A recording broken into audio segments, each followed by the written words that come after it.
May 1st, 2013, Hills of Romania.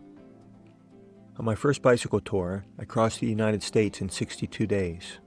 During that time, I ate 25 jars of peanut butter, which was a convenient source of calories, but by the end of the trip, I'd eaten too much. I didn't touch the stuff for the next 8 years, and only broke my fast at the beginning of this journey. I was happy to take up the habit again, but peanut butter is difficult to find in Europe. It seems to only be available in grocery stores with an American food section. As an alternative, I've switched to Nutella, and I've gone through 15 jars since starting this journey. As I've traveled farther east, Nutella has been replaced by an off-brand hazelnut spread. I bought some yesterday, which tasted awful, and when I checked the label, I saw that there was only 3% hazelnuts. Most of my groceries from yesterday turned out to be unpalatable.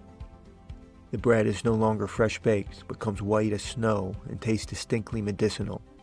Cans of tuna used to contain chunks, but now the meat is ground to a pulp with a particularly fishy smell.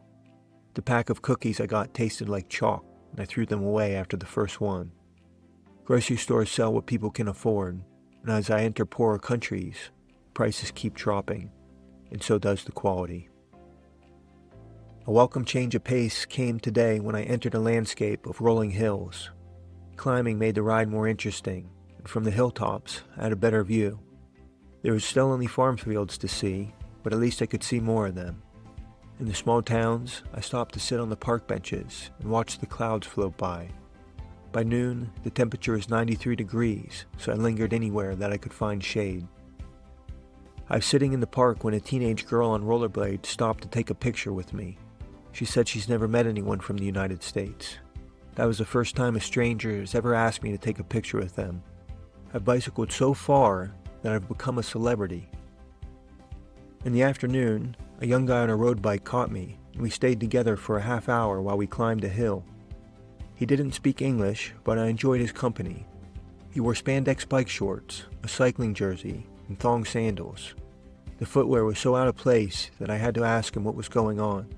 I pointed to his feet, and we confused each other for 5 minutes as I tried to understand the answer he was miming. What he eventually communicated is that he didn't want sock lines to mess up his tan. When I reached the top of a hill this evening, I pushed my bike away from the road to hang my hammock. I picked 2 trees with a view. Now, I'm looking out at a thin forest growing across the contours of rolling green hills.